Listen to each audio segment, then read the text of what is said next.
All right, we are live. Hello, my name is Andrea Edwards, and this is The No Show, which is not my name.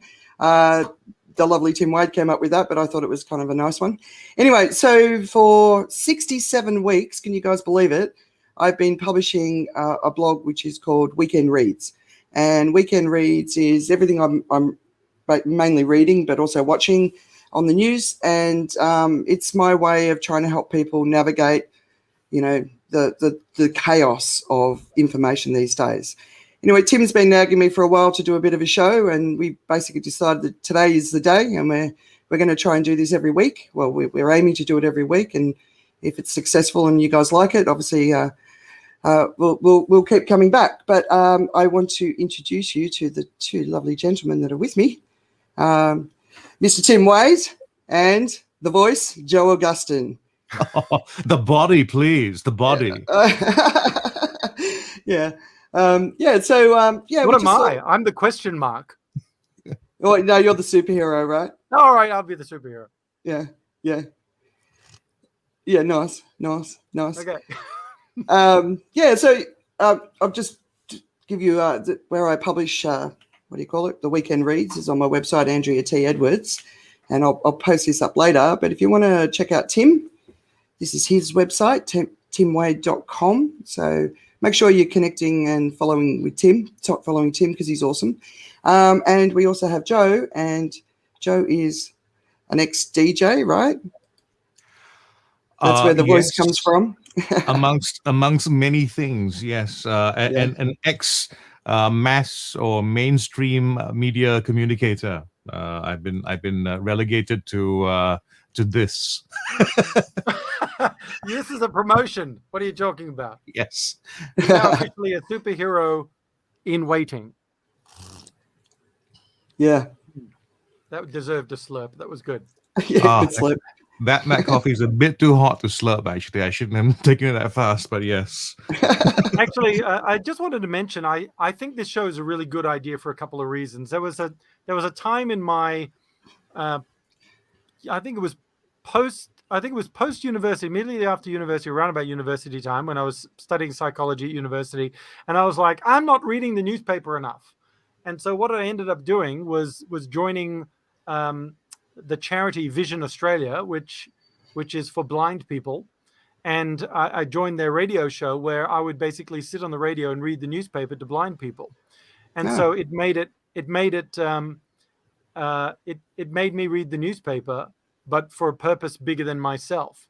Now, the beauty of this show is that I'm also like, I'm not reading enough news, but Andrea is. So so what's great is we're getting the benefit of I think Andrea's wisdom at looking at the news and current affairs and things that are happening around the world that matter, rather than just the thing that's being sponsored. And so it's what's really interesting is we can feel really overwhelmed by all of this, about what's going on. But if we have a conversation like we're going to intend to have today, maybe we can make some sense of that. And that is the forward-looking aspirational comment section of our program done. Let's see now how we pay off on that.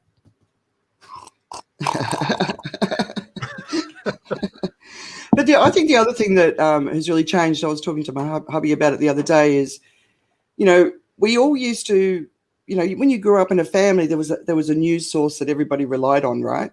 And it was one. And today we have access to every possible news channel in the world. But the media also has its own motivation behind, whatever message it's sharing, right? So if you're only following one source of news, you're only getting one perspective, which is going to be tainted by the publisher, like a Rupert Murdoch's view of the world, right?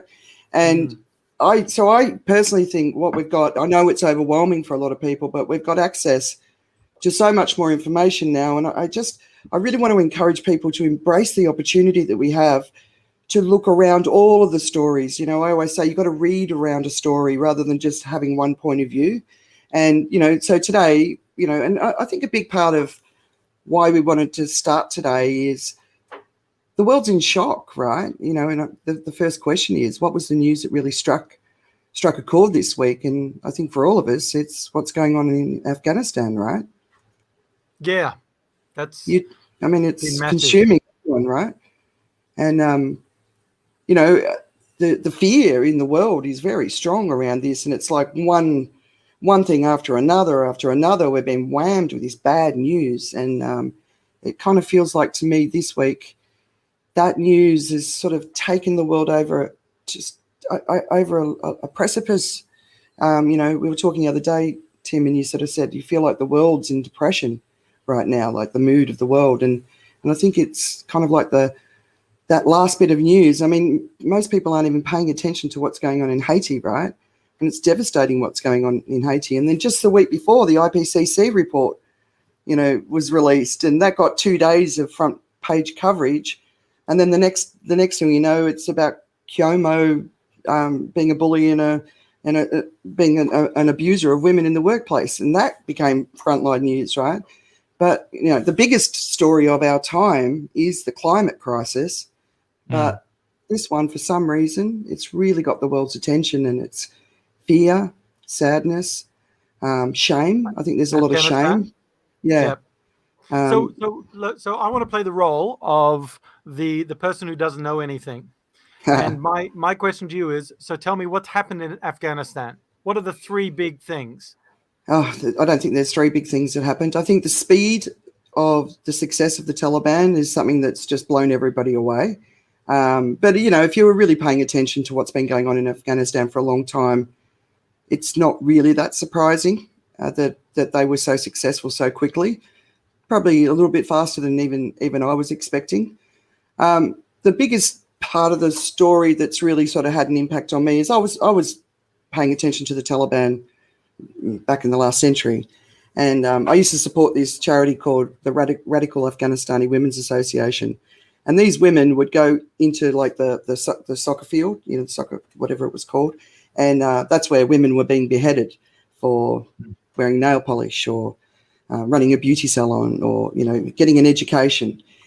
So the horror of what that group are capable of was something that I was very aware of. So for me, it was all I can do is my emotions are just sitting with the women and the girls. And a lot of them, like especially the girls, they don't even remember that.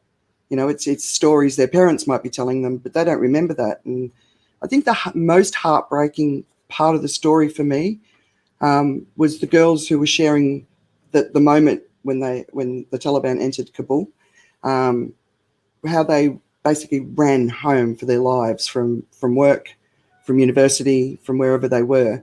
And I think the thing that really struck me the most was the men on the street, not the Taliban, the men on the street, their neighbours, people that they've seen every day of their lives, were mocking these women as they ran, saying, yeah, go home, go and get your burqa on. And it was that real deep hatred towards women that is so prevalent in the society that I struggle with. And I think hatred towards women has increased around the world, in the last few years. Women's progress has slipped back by a generation during the pandemic, not a decade, a generation, which is, to me, like, it's mind-boggling, right, that we can't move forward because everyone benefits from equality. Everyone. Well, hang on. Why? Because the GDP. Why has COVID set the women's agenda back? Multiple reasons, but the main reason is who's going to homeschool the kids. They've had no choice, and you think about that for single mothers, and you think about that for like the Black community. Well, that's also just sensible, by the way. What's that? If I homeschooled Zoe, she'd just turn out to be like me. And I'd much rather her turn out to be like Lydia.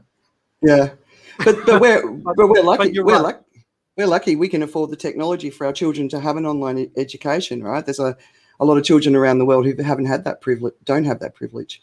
Yep. But yeah, so I mean that's where my real pain sits for the women, and the Taliban have been running news conferences, talking to the international media, talking to female journalists, trying to reassure. But then today they're going door to door trying to find anyone who's cooperated with NATO. So we've got a while to go before we understand what this really does mean for Afghanistan, right? Yeah. Well, what's struck you guys like when you've been paying attention to the news about this story? Well, for me, it was actually how quickly people summarized a perspective or point of view on that. I mean, as in like like what you just talked about, the stories you talked about. As much as you feel that this is the story, or these are the kinds of stories that everybody is picking up on, it actually isn't as much of everybody as you think. I think the quick summary is about the U.S. and its failure and how they mismanaged the situation, and this is Vietnam Part 2. And then they move on to the next thing. It really is. I mean, in some of the conversations that some of the groups that I'm with, on WhatsApp and what have you, it's not remained as a big story. There's so many things that come up because something else is happening as well, and because they've summarized and moved on with what they think the situation is there. I mean, it's always much worse when you get a closer look at it. But it's also much easier to deal with things when you don't take that much of a closer look, if you know what I mean. Yeah. I mean, I look at my social interactions in my community. I don't feel that my community's moved on from the story. I think a lot of people are still very focused on the story. But the other part of the news, of course, you just mentioned with America's reaction to it. And did you watch Biden come out and speak on Monday? Didn't watch it, but I heard about it on a podcast. Right. And I thought it was a tiny bit of it.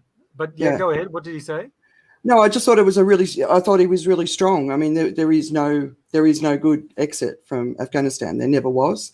And a lot of the story about the negotiations that Trump did before, and the agreements he set up, which definitely made the situation worse. But I thought Biden came out very strong, and Lee Kuan Yew's come up. One of his interviews that he did in America back at the beginning of it. And that's been a really interesting perspective as well, because he's so right. I mean, and I think and then the other story that sort of breaks your heart is the vets, right? Parents of vets who are sharing their stories, going to their children's graveyards and just saying you died in vain. There's a lot of grief in the vet community, and there's been a lot of suicides ever since the war. And but then some people are expressing sort of contempt for the people on the ground. And I really struggle with that, because I think people forget what it was like after 9/11, and in America in particular, they wanted a result. They wanted to get in there and, they wanted to make somebody pay. And so there was a lot of people who were joining the military back then. It was a very nationalistic sort of time for America. And I think people forget that as well. The strong emotions of that time, because 9/11, I was in Boston at the time. I was supposed to be in the World Trade Center that morning, and I don't think this is talked about very much, but it really did change America from a very deep way. Like we always used to laugh about Americans being really naive. That was always sort of a common thing, and 9/11 for me was the moment that America changed, and that naivety sort of went away a bit, and I kind of miss it.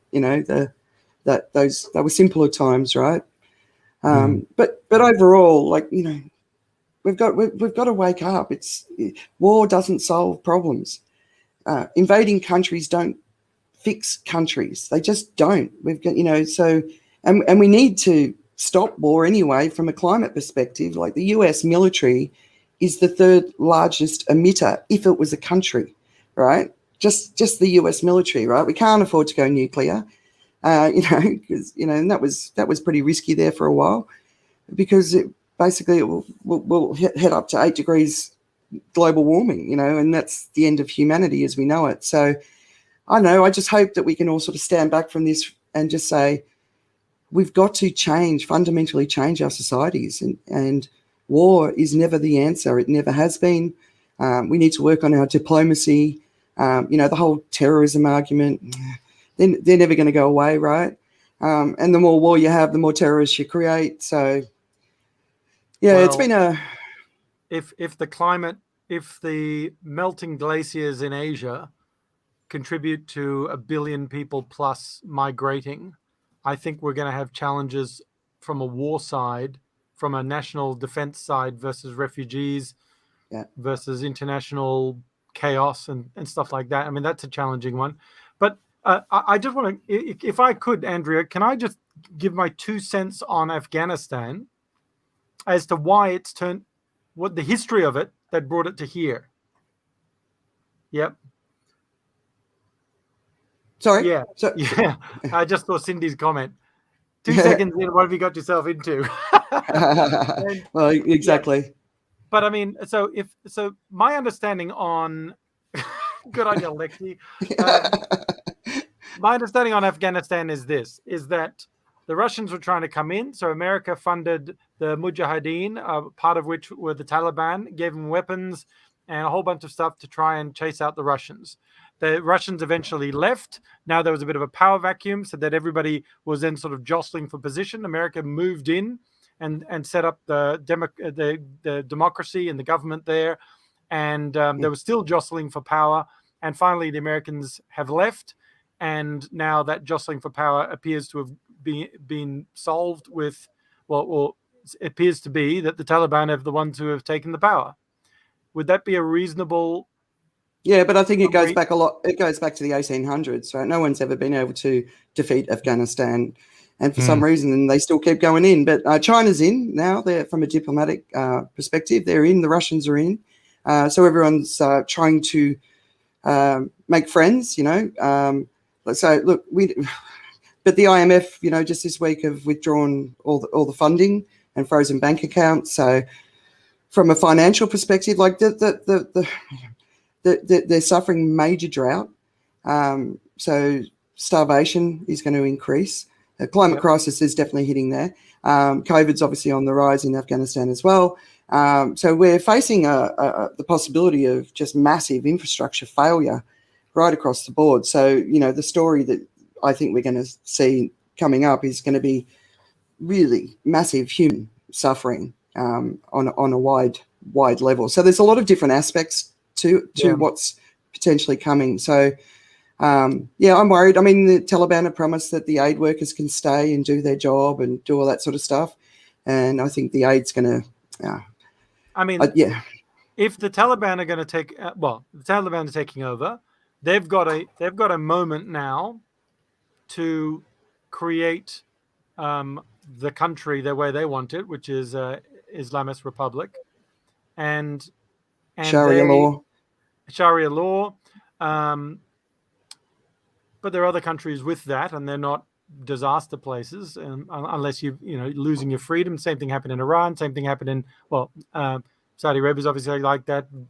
Parts of Brunei have sort of instituted it.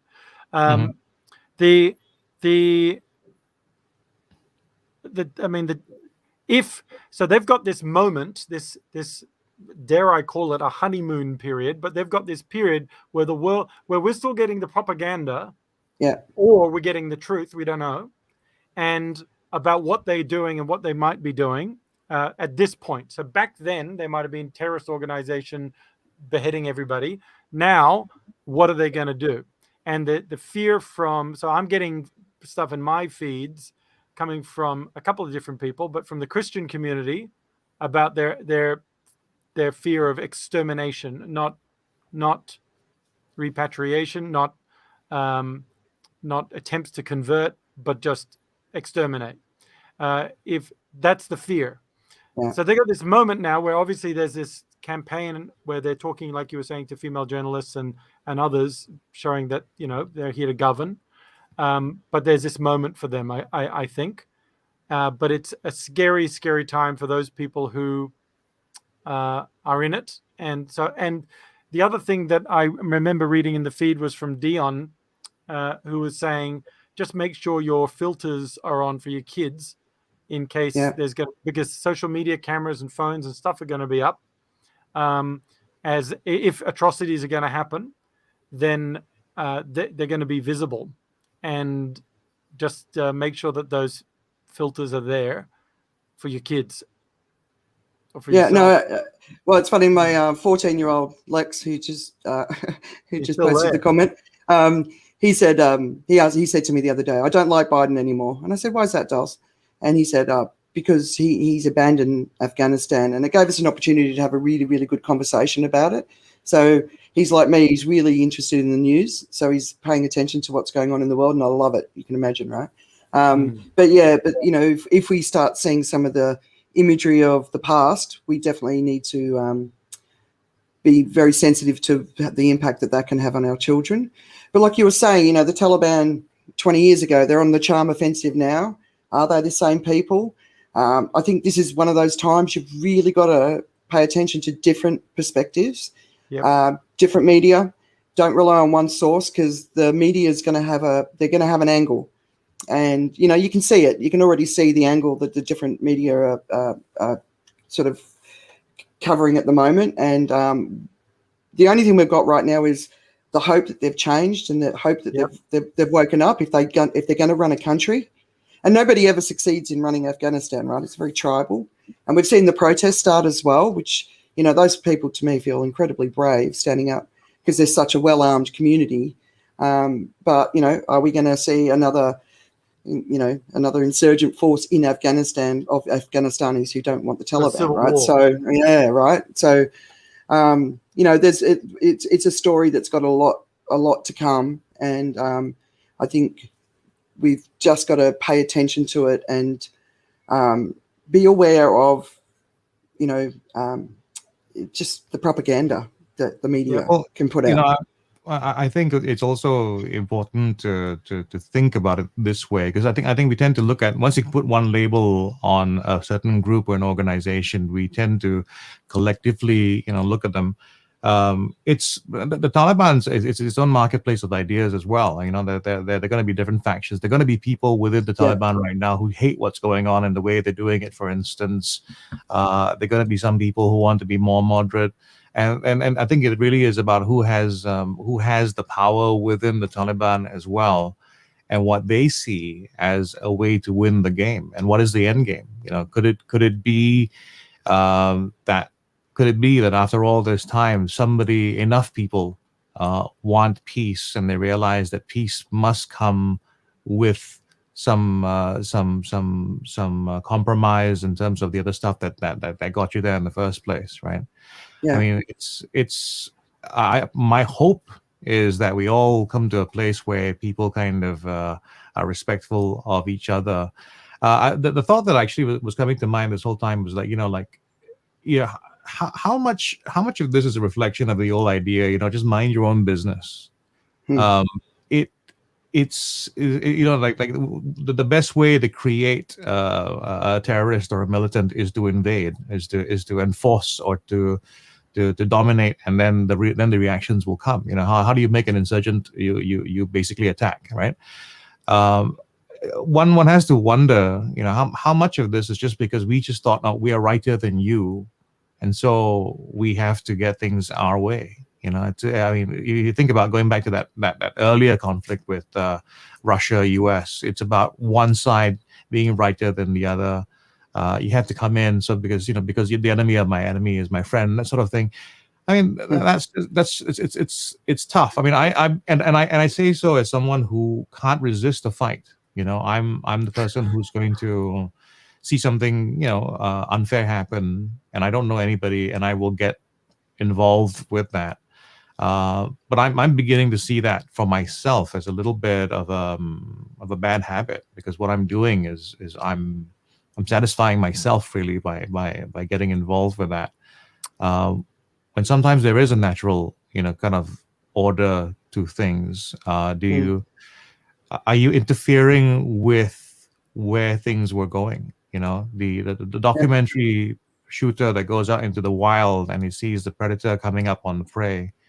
They don't interfere with that because something is already sort of happening.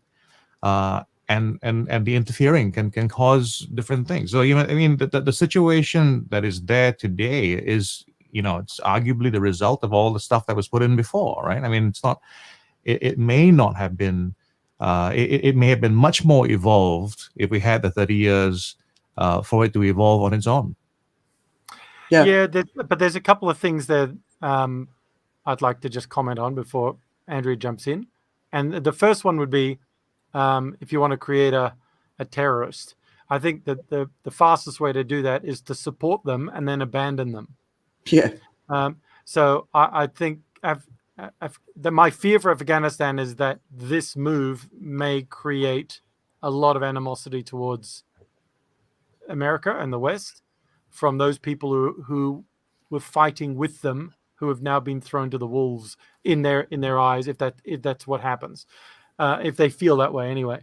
The second part is I do think, Joe, that mind your own business sort of perspective is a position that a lot of people are taking, partly because they don't know how to get involved, but I do think the struggle of global powerhouses is that there may be a moral obligation to get involved based on their morality.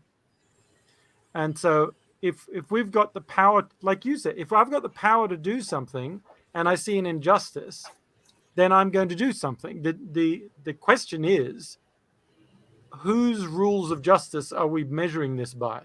Mm-hmm. That's the big question. So it's like, am I a cultural appropriation is, am I going in there and taking over the place and saying you have to live by my culture, or am I respecting the cultural traditions of the place as I go in there and try and negotiate some sort of peace and then leave that culture to evolve as it is? And there's some so I guess what I'm saying is I think one of the purposes, I think it's easy for us to check out, but we can't. I mean, climate, for example, if we all check out, then basically we're abdicating our vote to big corporate and politicians. And given that big corporate are lobbying the politicians, we're really abdicating everything to big corporate, which is how we've kind of got into this mess in the first place. Although the fact that we're able to do this right now with all our technology and everything else is because of, and with all of that, it's all because of big corporate. So big corporate is good until they're not. Or there's got to be some sorts of responsibilities about it. And I guess part of what we're encouraging people to do, and I'm guilty of going, okay, I'll mind my own business. Or I'm guilty of feeling like anything that I do is honestly not going to help. I read somewhere, somebody saying they were vegetarian for years until they realized that them doing that didn't save a single animal. There's no starfish story on that one, for example. But I want to. The case. It's about a movement, right? So it's about exactly. I want to go back to the morality issue because, for me, the morality issue was definitely something I supported when the forces did go into Afghanistan for the women's sake, right? So I was definitely behind that from that perspective. But the problem with the morality argument is lack of consistency.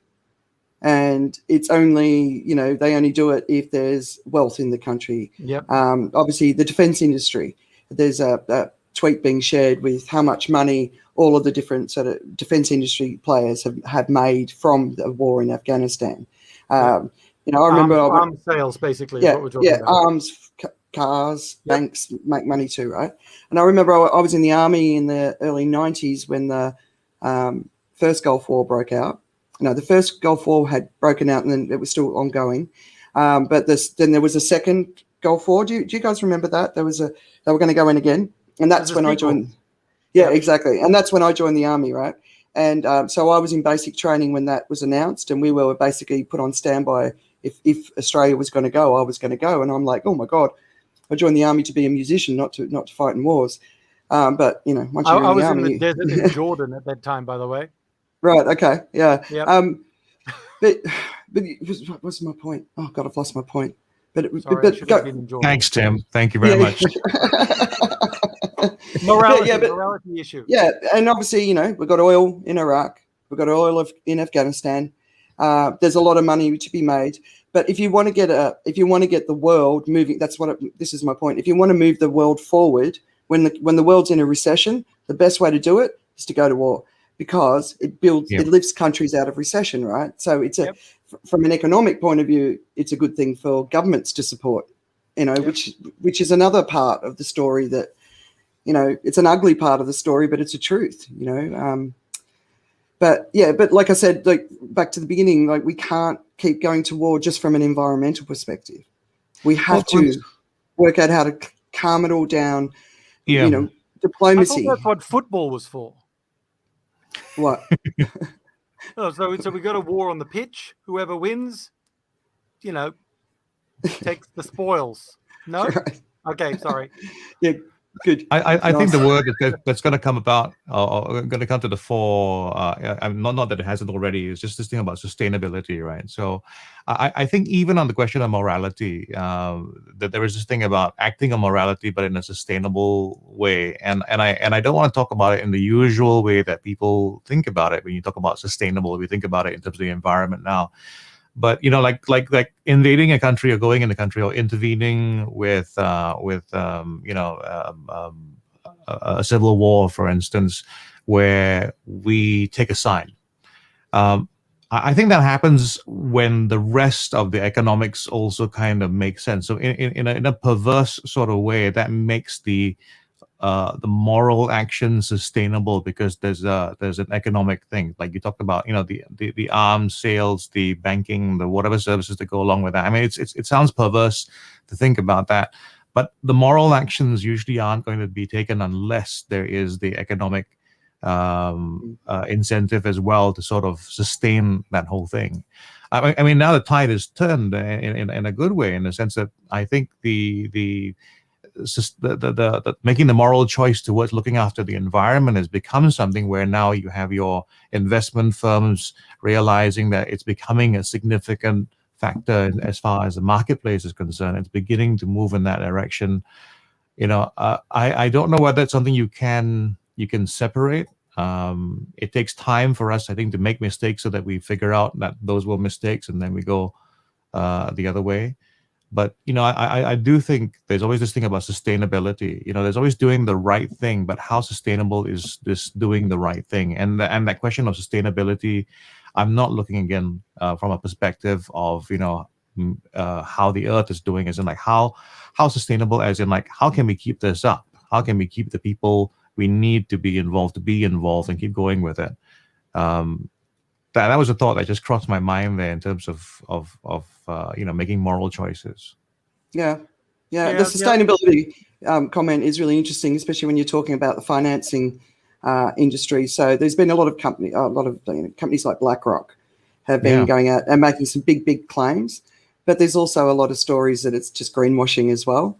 So and every time those sort of companies come out and make those big statements, and then these other stories come through that they're still investing in fossil fuel industry. They're still doing everything. In fact, their investments are increasing in a lot of those sort of institutions, right?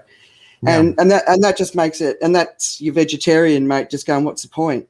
Because while we keep getting these stories, it's like we really need the whole world just to say, right, okay, like this decade, if we don't get it sorted, we're screwed, and there's no question about it, right?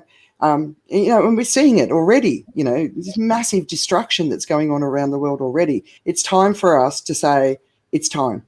No more greenwashing. We've got to get to work. We've got to get to business. Every single one of us, especially the wealthier countries, we all have to make sacrifices. I've already come to terms with the sacrifices our family needs to make. Complete change in lifestyle. We won't be getting on planes like we used to get on. Or if we do, and I see people just dying to get on planes and fly again and go traveling and go on holidays. And I understand the desire, but if we really want to face up to what we've got to do, then we have to change all of those sort of behaviours.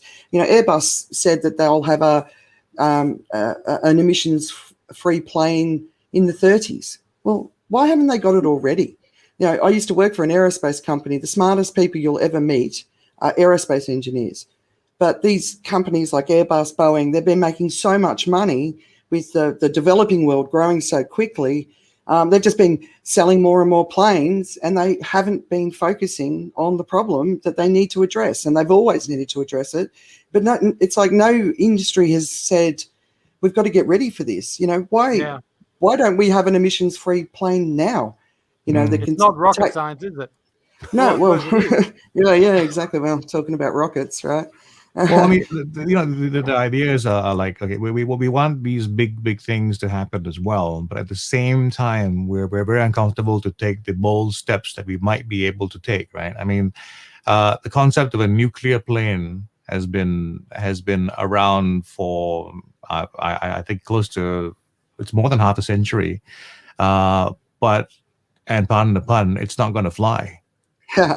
Nuclear energy just freaks everybody out, right? And did you watch the Netflix documentary on Bill Gates where he was talking about his nuclear power plant that he was going to get it built in China and it was all ready to go, and then when Trump came in.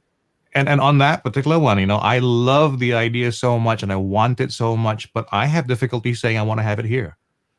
Right. Yeah. Possibly why he's building it in China.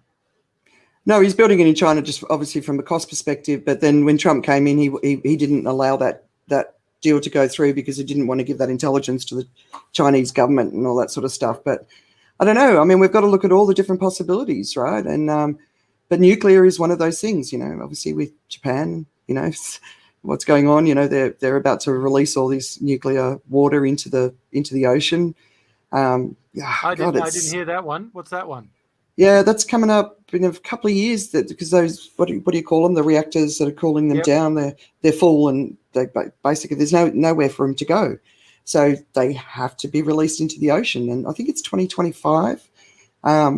But right now there's no other solution for that waste.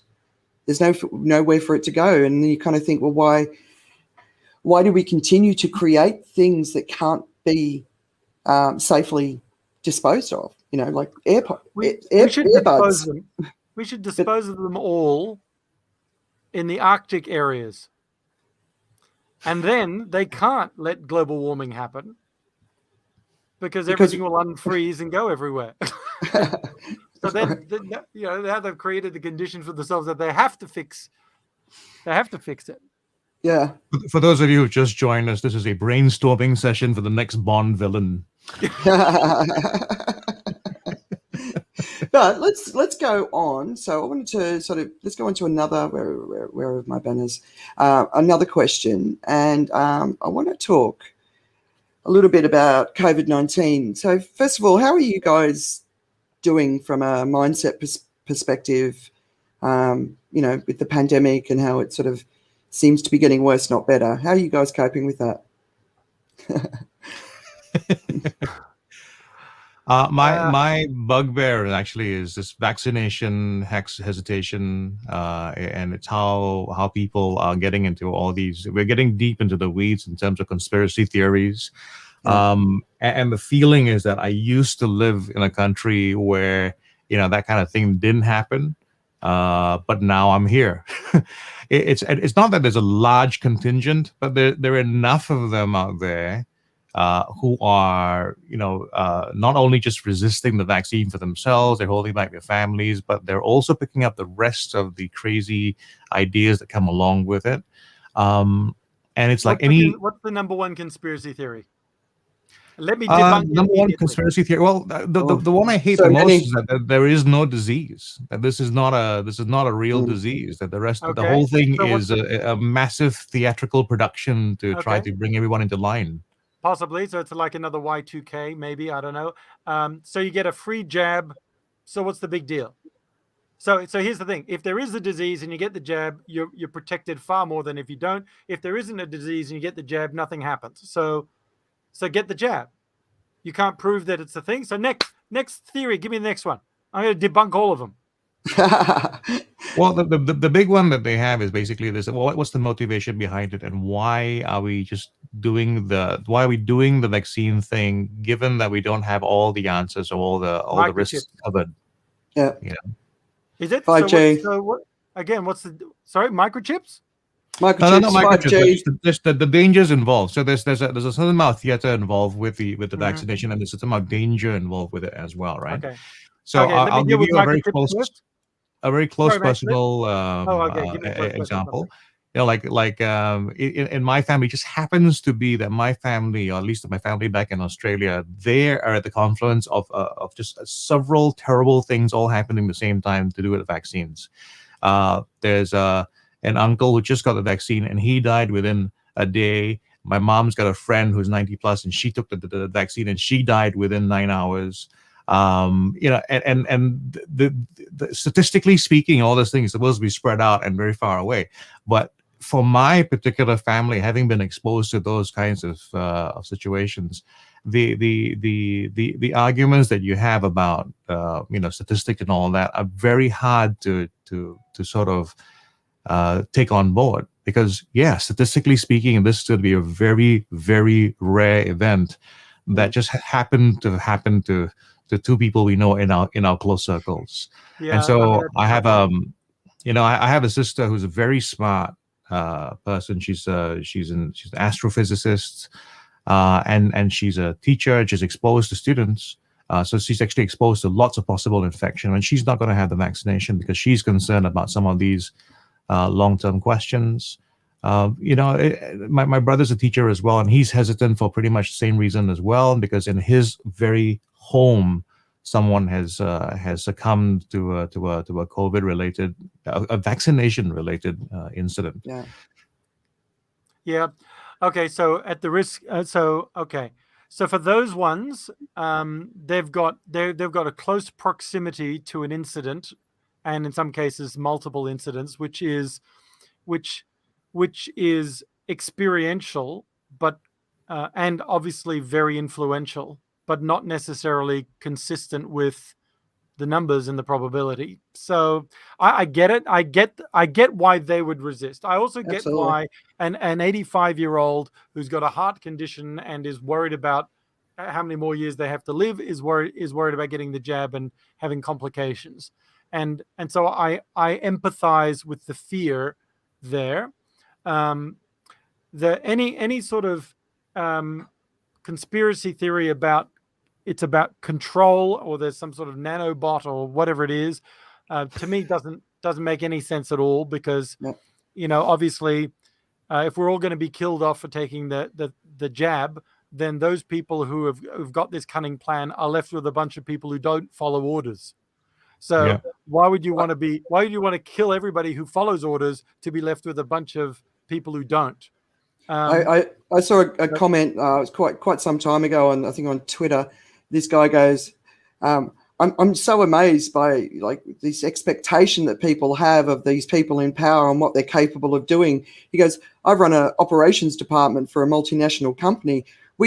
We can't get our shit together in any way, shape, or form. So how the hell are they going to be able to, control the world? And to me, that was the point of, like, I've met a lot of these big tech icons in my career, right? And I know that they're not capable of doing that, but they're not motivated to do it. They're not capable of doing it. Like someone like Larry Ellison, right? He's just, not that he's one of the targets, but he's a good example. He's a showman, and it's all about Larry and it's all about the show.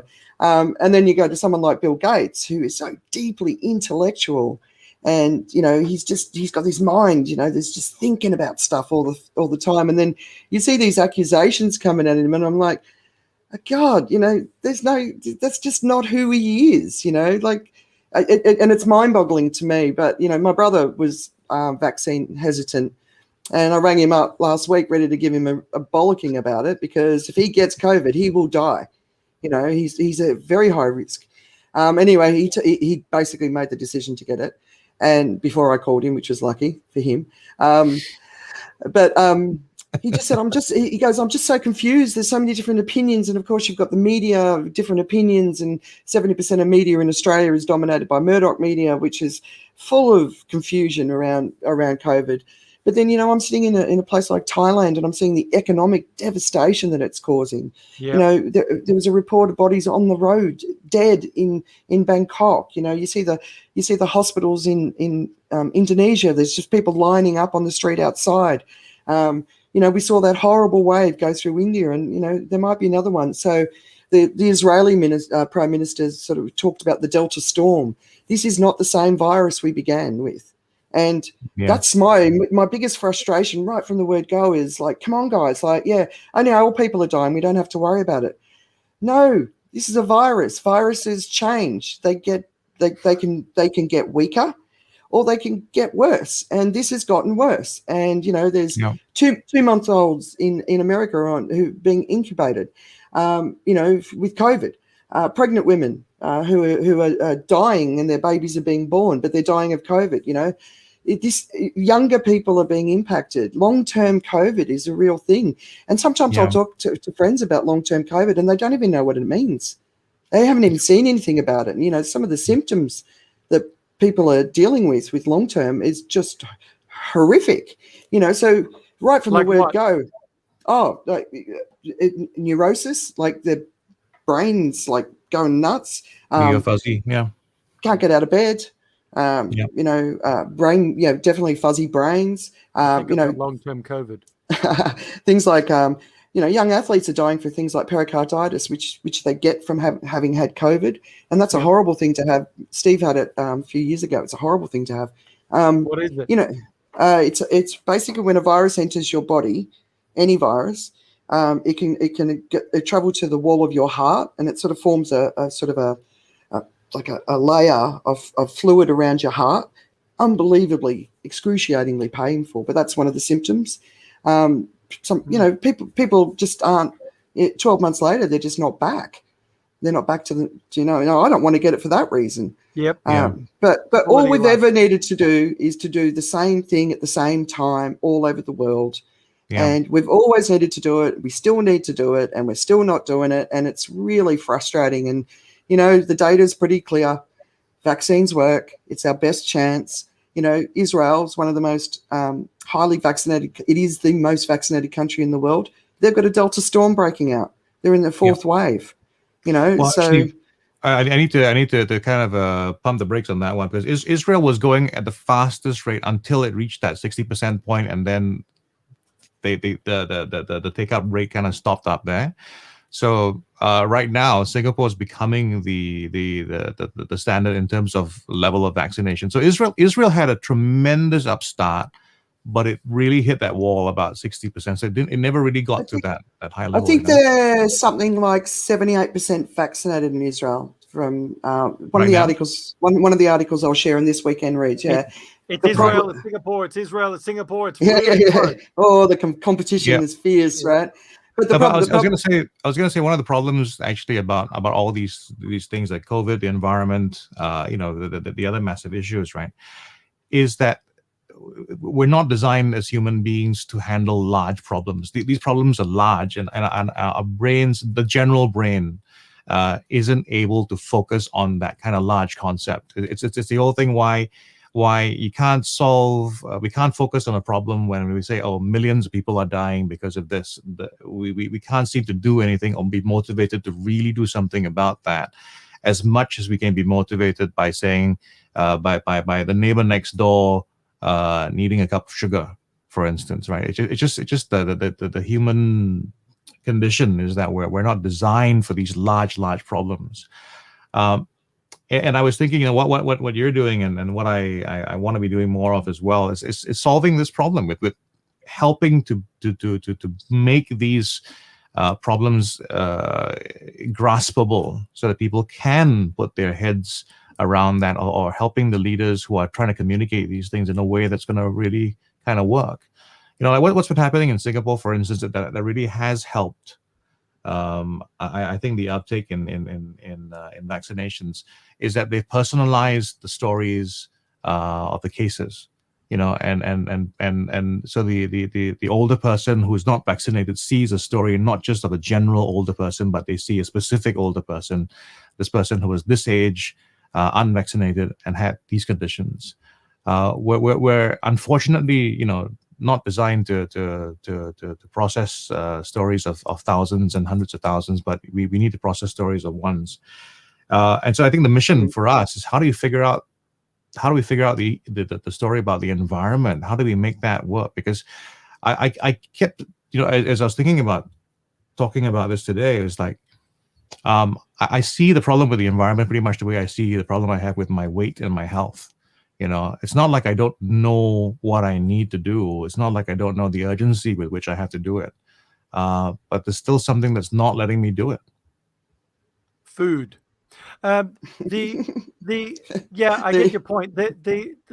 I read something about how the Japanese are looking at climate change discussions. The governments are getting getting groups around where they're approaching it from the perspective of not what do we need to do now, but they're approaching it from the perspective of what do future generations want us to do now, which is a really, I mean, it's what Greta's been talking about. It's what Andrea's been talking about with regards to grandkids, the world we're leaving for our kids. Even it's that near term, but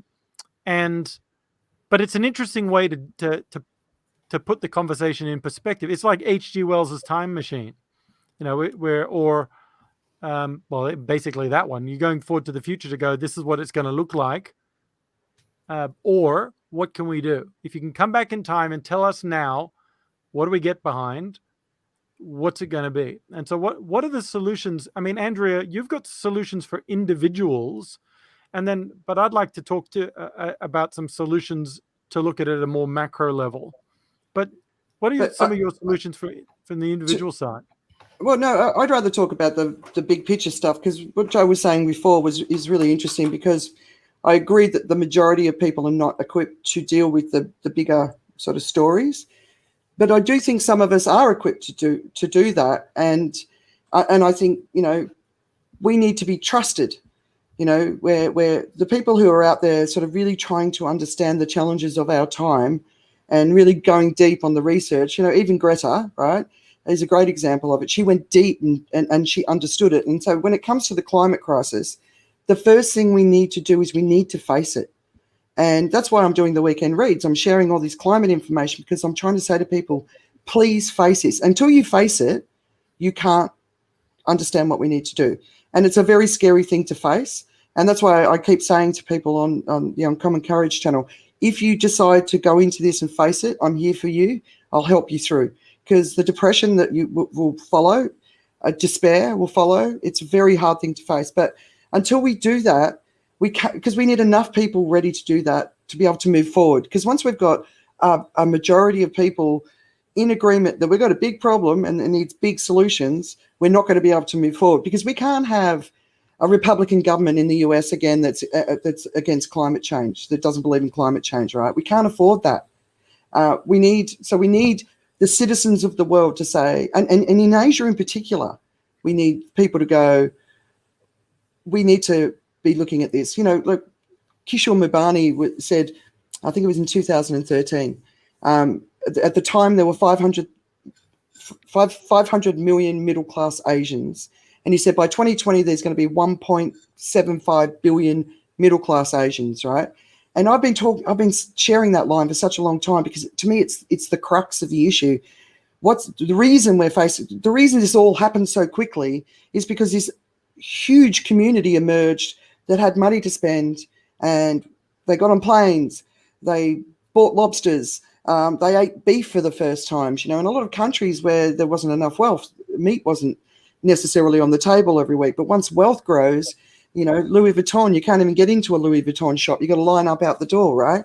Because there's so many more people with money to spend. So the fundamental thing that we have to do is we have to stop growing. The way business is run, it has to change. Shareholder value. If people are the whole way that we run the global economy has to change. And that's a really big thing. Like you think about from a stock market perspective, right? That needs to basically come down. We've got to stop growing. You look at the stats around travel and flights, and it's exponential growth every decade. And we're just going to keep growing. We can't just keep growing. So we've got to look at it from that perspective.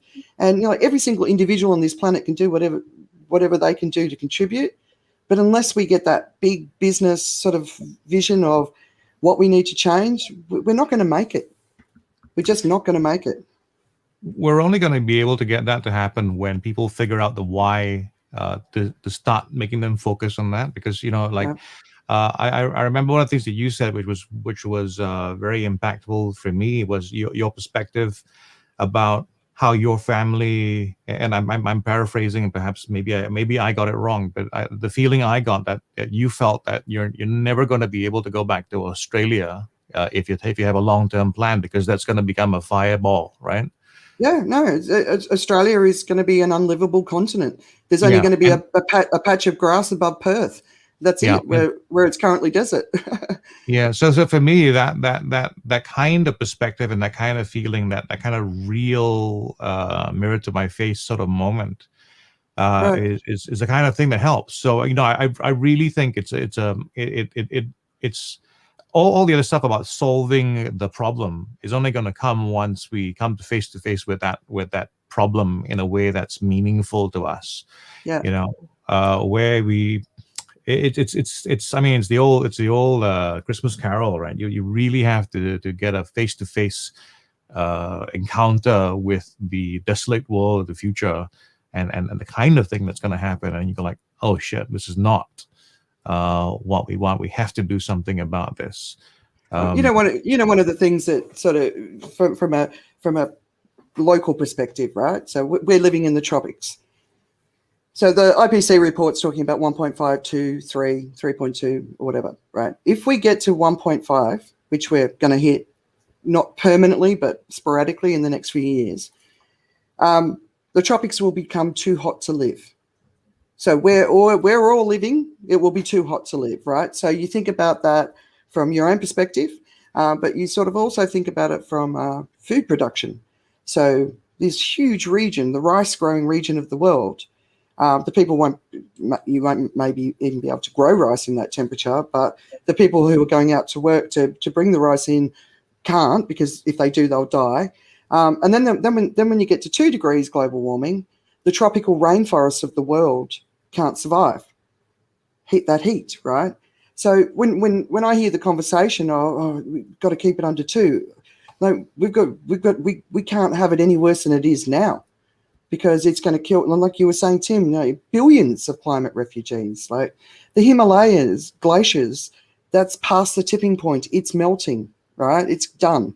How quickly it happens is the next thing. But when you think about the billions of people at the bottom of that, China, India, like all those countries that surround it, who rely on the water for drinking, for farming, and so they're going to be facing floods, they're going to be facing droughts, but eventually you're going to have this massive need for migration. So and we're not even ready for it. We should be building climate refugee cities all over the world in preparation, so that people can move and go somewhere with safety and dignity. We've got to get ready for it, and it's obvious what we need to do. So, the prediction is it's going to be war, wars over water. It's going to be each for their own. But we don't need to approach it from that perspective. We can work out how we can do this collaboratively. And that is another path that's open to us, but we just need the will to do it. And while the rising nationalism that's been happening around the world, that's not helping. It's not helping. But it's possibly a protectionist symptom of, we want to close our borders. I mean, what COVID's done is given everyone an experience of closed borders for a while. Yeah. The refugee crisis comes, then on such a billion level massive scale, that's just going to collapse social systems in countries that just can't cope with the sudden influx. And not only that, cultural change. Here's the challenge that I have with what you've both said. And the challenge is, this sounds too bad to be true, that or possible. And if it is, I don't even want to talk about it, because it's just terrible. I mean, it's so bad. And I feel I can't do anything about it, so I'm going to put my head in the sand until I cook. I mean, it's. Oh, yeah. I mean, but this is what I think a lot of people would be reacting to this in a sense. I mean, and when we talk about what needs to happen and this should happen and that should happen, well, why isn't it happening? Well, yeah, that's the big question, right? You know, it was in the 80s when this conversation started. Governments have known about it, but it's the case of, 1880s? No, 1980s when they started. I mean, it's obviously been, there was people before that, but, you know, Margaret Thatcher, Bob Hawke, a number of them really sort of nailed it back in the 80s. But to me, it's one of the great failures of democracy. Sorry, nailed what? The challenge that we were going to face with the climate crisis. Okay. You know, to me, that's the problem with the democratic societies, is like they change so regularly. Yep. That there's no long-term planning. But, you know, if you listen to Lee Hsien Loong, to me, he's one of the great diplomats in the world right now. But when he talks about the climate crisis, have you guys do you ever watch his videos when he does one of his speeches? Yeah. Yeah. I mean, he's absolutely nailed it on the head. He is getting Singapore prepared. But there's this, I don't know. It's like this disbelief in governments, and, you know, there's so much misinformation around the climate crisis that's making it so much harder, and the lobbying of governments by the fossil fuel industry and their misinformation campaigns. And it's just like, we just all need to stop and go, we got a big issue on our hands, and we need to come together and we need to solve it. And it is a despairing possibility in our future, but it doesn't have to be that way. I won't stop fighting for the future for my children until the day I die. I won't, you know, and I can't give up on the hope that we can do this. We can do this. Okay. So fundamentally, okay,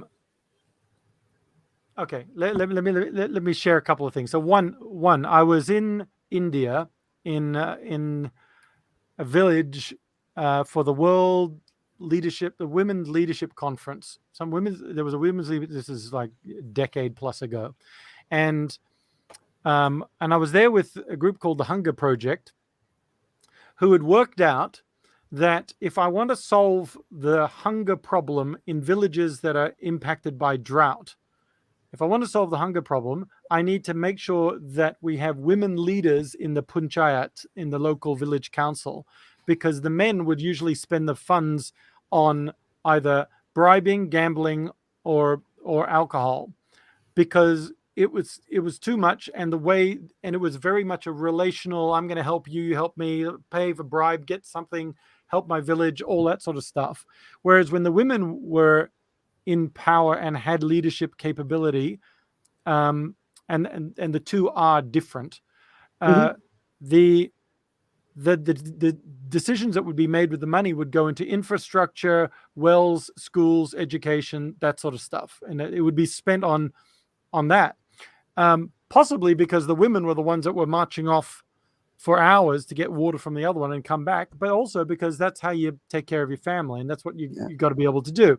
The reason why I said it's different is because the women, there was a law that they had to have 30% of women in their village government, and all they would do is put them there, leave them over there and go, leave it to us, you just be quiet, and then nothing would change until the women had leadership capabilities. So the Hunger Project decided, we're going to teach leadership to the women so that they can make valuable contributions. It made a lot of sense.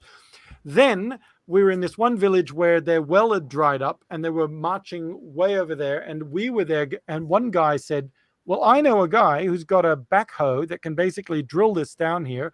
I can call in and get him in. And the guys at the Hunger Project said, don't do it, because it's going to change the balance of power, and it's a reliance on charity. And then we had this huge discussion, at that point, of, well, I can take immediate action and make a difference and change it and solve the problem for these people. The Hunger Project, we're looking at it from a more macro perspective to say, charity going in and give is, obviously it's important for a moment, but it can't become the income stream or the way of life. They've got to be able to work things out themselves. We've got to give them the support to be able to do that, and then empower them, give them the power, empower them, rather than charity is the power. And that makes a lot of sense. So anyway, the discussion was, well, I want to just fix the well, because I don't want to see these people suffer. And it was like, don't do it. And then basically when I processed it all, it was, it was, we got to do both. We got to fix the well, and we got to empower them, and we got to empower them to have the connections with the people who can fix the well. So give them the result that they were able to negotiate it to fix the well. But we need to do it now. And the reason is the two-party system. If your government is only focused on what we're building 20 years from now, only, and not delivering stuff, fixing the potholes and building that school today, you're going to be voted out of government. If you don't give me my tax break, or you don't give me the thing that's going to make my quality of life go up, I'm going to vote you out and get somebody else who will do it. So there's a huge responsibility and opportunity, weirdly enough, for those countries who have the higher likelihood of long-term government still being in there, so that they can do both.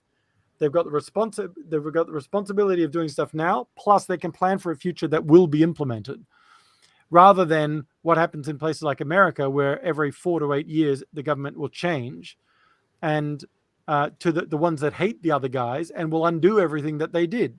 Yeah. And so you've just got this very slow process of implementation. So then, who are the people that can make the change? So then, so that was Exhibit A. Exhibit B is, we need it all to happen globally at the same time, like you mentioned, Andrea. I mean, we needed to do that. I remember putting in a Facebook post in March of 2020, which was in black, and it just said, all we need to do is, all around the world, we shut down for 1 month. If this thing can survive only 2 weeks, we shut everything down for 1 month, except for doctors, delivery drivers, and police. Mm-hmm. And we make sure that everyone's got, and delivery drivers is not getting a nice meal delivered. It's essential supplies. You can cook your own thing, or noodles or whatever it is. So you can survive for a month, and then that should kill it. I mean, that should do it, but it has to happen all at once. Why doesn't it happen all at once? So now I take you back to Exhibit C. Well, Exhibit B, that was the prelude to Exhibit B. Exhibit B was one thing I've been thinking about. It's an absolute nonsense thing to be thinking about, but I've been thinking about, what do the United Nations actually do? What should they be doing? So the United Nations get together and they vote on, and they have discussions about stuff. It seems to me to be squeaky wheel, most noise politics, when the United Nations have got this great opportunity to be the global federation. If you had a global president, global federation, they've got a really great opportunity to be that. And so then I thought, what would be great that they could fix? And I thought, you know what they could fix? They could fix driving on the same side of the road all around the world. And then I thought, okay, well, that doesn't really need to be fixed, but it would be kind of cool if somebody fixed it. And then I thought, what else could they fix? They could fix metric versus imperial system once and for all. And it seems to me, why not just have it all metric, so we don't have feet anymore? Everything is just metrics, no pounds or stones or anything. It's just everything's metrics, because that makes the most sense. And then that led me to think, what they could do? They could decimalize time. Why do we have 12 and 24 and 7 and all this sort of stuff? And then I found out, I'm a bit slow on some of these things, that in the 1790s, France actually did that. Post-French Revolution, they decimalized time, and it didn't work. And the only reason why it didn't work is because nobody else did it. It was, and they got rid of Monday, Tuesday, Wednesday, blah, blah, blah, blah, blah. They got rid of, Monday is named after the moon. Sunday's named after the sun. Thursday's named after Thor, Tyr, Frigg, all the Norse gods. And then you got the months all named after, July is Julius Caesar. All of these ones are named after. October was the number 10. It was the number 8. It became the number 10 because they inserted 2. September, number 7. But August was Augustus. There was various other ones. Saturday is Saturn Day. I mean, so all of these things were all over the place with mythologies, and religion was linked into 12 hours and 7 days, and the 12 tribes and the 7. So it's all 12 and 7, and everything was all sitting there happily. So they went, you know what? Let's decimalize time. And they came up. I had to look this up because it's a bit complicated. They divided a day into 10 hours.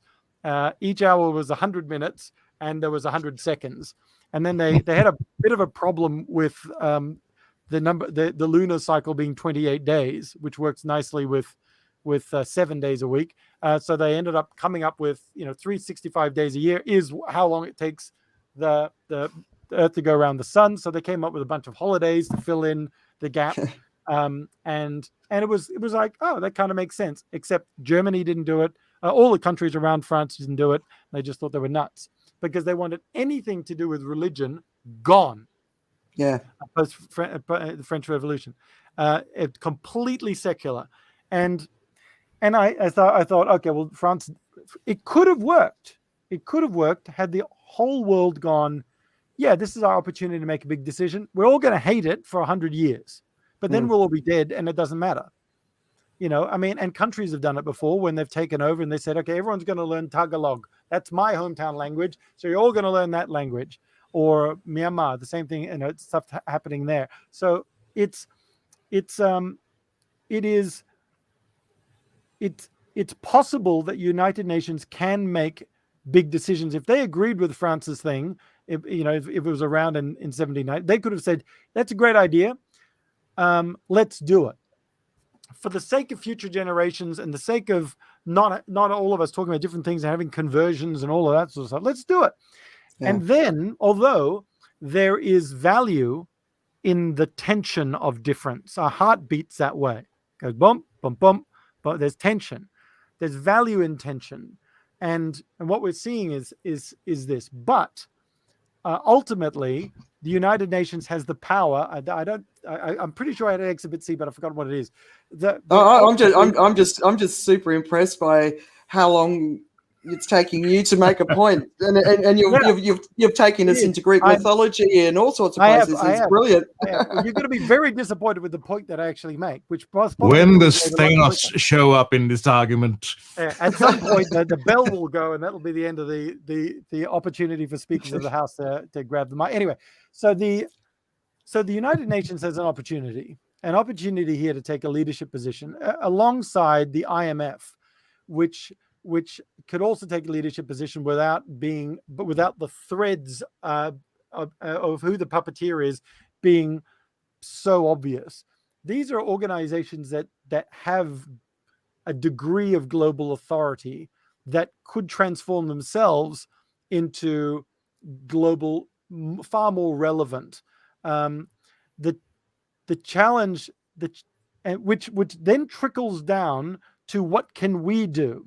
And what we can do, the only real thing that we can do, I mean, we can recycle and we can do this and we can do that, but it's not going to have, as an individual, we can do it and go, everybody else sucks because they're not doing what I'm doing and they should all go out and do this. But the real thing that we can do is get a pen and paper, and not email, but pen and paper, and write a letter to your local constituent, and you need to put your name and address on it so that they know that you're one of their constituents. Otherwise, they will go, this could become from some lobbyist in wherever. It needs to come from somebody that is in their electorate, who has the chance of electing them out if they don't respond. So your name and address, and you write a letter to say and ask the questions. I'm deeply concerned about the environment. I'm deeply concerned about Afghanistan. I'm deeply concerned about what's happening in Myanmar. What is our foreign policy on this? What are we doing with regards to climate change? Is there a forum that I can get involved in that the government is paying attention to because they're co-sponsoring it like a focus group? And we work with local government that work into the larger sections of government so that they see this as an election issue. And even though the election for some countries may be 4 years away, and for other countries maybe never, they still see it as a groundswell of this is what the people want. And if it's a government that is we are the People's Party and there is no other, then the people are having intelligent discussions about we need to be doing something like this, don't we think? But in the democracies where they can lose, where it seems to me from a cynical perspective that the politicians only care about keeping their job and the benefits and and Cayman Island accounts that benefit from that. That's the super cynical version. Then play that game. If you want to stay in power, have some sort of moral backbone, and also listen to what your constituents are asking. So I think so that was my long-winded point to get to the point of how do we influence the United Nations? You influence it by writing a letter to your local MP. Yeah, and look, being active citizens, how we vote, using the power that we have as a citizen to influence, locally, as well as the sort of federal sort of government level. If you work for a company, you can get involved in the company and make sure your company's doing the right thing. Be a voice. The Amazon sustainability environmental group within Amazon, I mean, a lot of them have been fired for being so outspoken, but they're not stopping. So every company on this planet, the employees' voices need to rise. I talk a lot about being active on social media. It's why I share articles. I'm not doing it to freak people out. I'm just desperately trying to raise awareness. We've got to wake up. We've got a problem. But the global cooperation, when you're talking about the United Nations and the IMF, they are the bodies that we need to empower. We've got like a 10-year, 20-year window. But the problem with a global approach is people are freaked out by it because they think, there's a phrase for it. I can't remember. No, global control. People don't like it, right?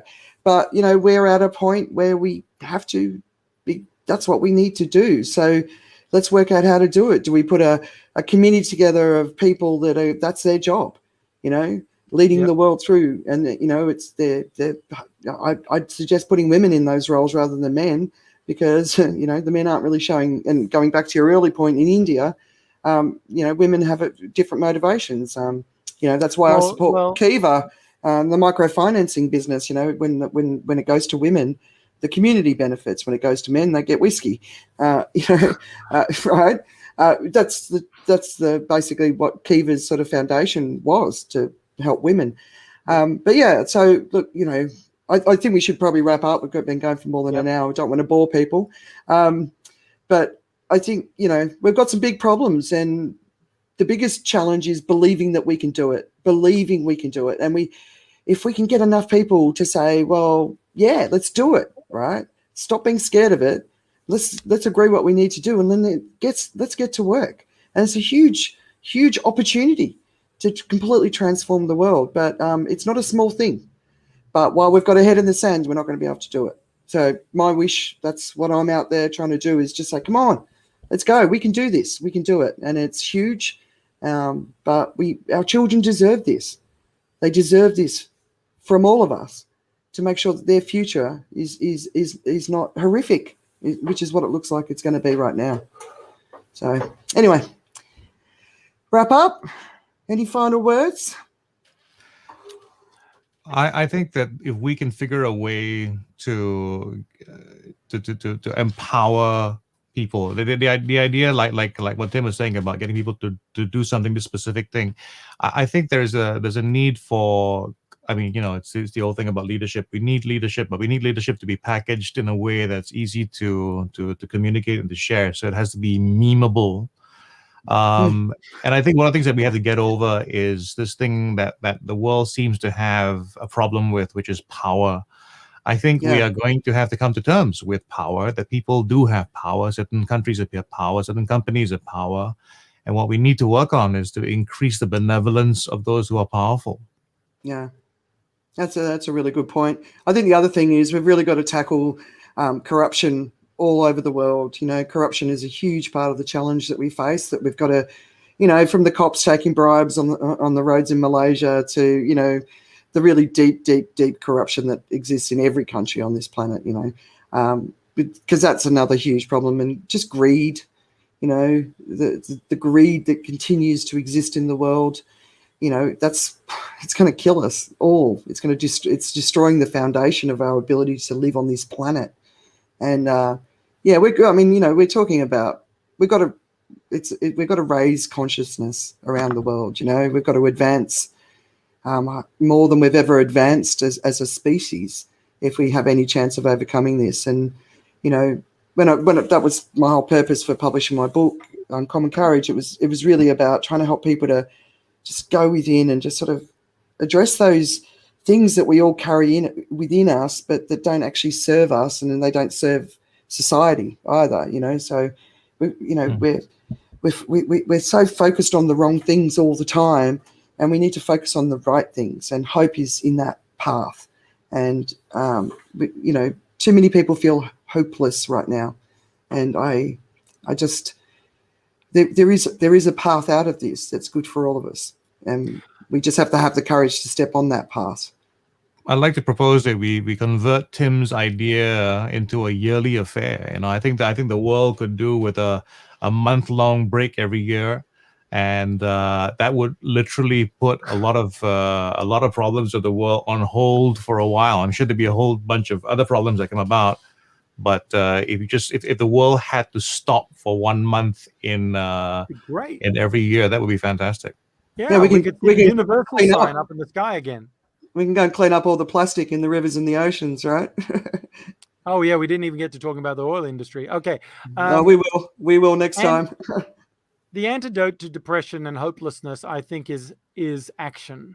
Yes, and that is taking some element of personal action, because that hopelessness comes from the fact that my locus of control is shrinking, and I feel helpless and hopeless.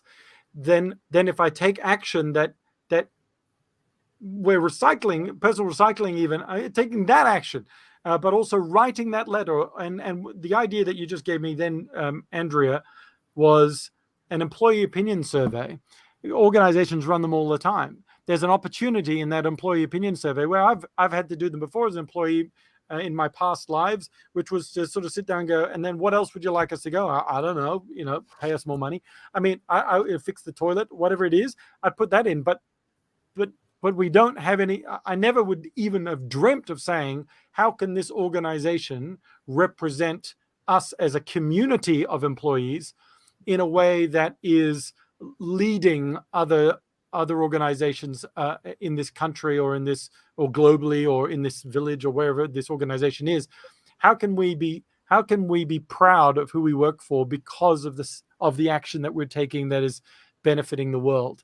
And so that requires the individual to be paying attention, to know, and hence the no-show, and not be a no-show, but to actually show up. And I guess all of it comes down to, what is your voice, and how are you being heard by the people that can make decisions that are scalable, which is usually government and corporate. And how are they hearing your voice? And is your voice coherent, or is it garbled because everybody else is saying something else? And having a group of people saying, this makes sense, to me, is the way to actually shift. Yeah. Well, you also need to do a lot of education in boardrooms and at executive level, because there's a significant lack of knowledge when it comes to the climate and sustainability. So there's a lot of education at that senior level that absolutely needs to happen. But the employee voice, empowering the employees to have a voice, to come up with the solutions, that's you change from the inside. And going back to Afghanistan, right? The countries that change and evolve and sort of come into their own, it's always an inside job. It's not an outside job. So we've all got a voice. We should all be using it. And, yes, it's not very comfortable sometimes putting yourself out there. There's some horrible people out there that control you and all that sort of stuff. But if enough of us raise our voices, the trolls can't get us all. And as a female on social media, I've been trolled many, many, many times. But I don't care about them. I know why I'm doing what I'm doing. And it's when I look in my boys' eyes, I want them to know that their mum's fighting for their future, and I don't care about those other people, because they're not investing as much as I am in what I'm in my knowledge acquisition, right? So, but all of us have got to believe in it. We've got to believe in this future, and we've got to go and build it, because war, despair, that Mad Max scenario that we're hurtling towards that. No, I'm not willing to accept it. I'm not. So let's do something different. Nice. The No All right. Show. So there you go. The introduction, the pilot. John Gordon's left a lovely comment there. Come and join us. We're going to do it every week and see how it goes, right? We'll have a guest next week. I'm not sure who it is yet. So if you want to be a guest, you're very, very welcome. We're just talking about whatever is relevant in the news of the week. And looking forward to doing this again next week, guys. Yeah. Take care, man. Please give us your feedback as well if you've been watching, or watch it, even if you watch it later after the live stream. Give us your feedback about topics you'd like to discuss, ideas that you have, and even show formats, because we're revising that as well as we go. So obviously they're not going to be as long as this one, we think. Yeah. It depends Thanks, Andrea. it depends on Tim's examples. Yeah, Exhibit C. Yeah, exactly. All right. Have a great weekend. See ya. All right, guys. everybody. Andrea.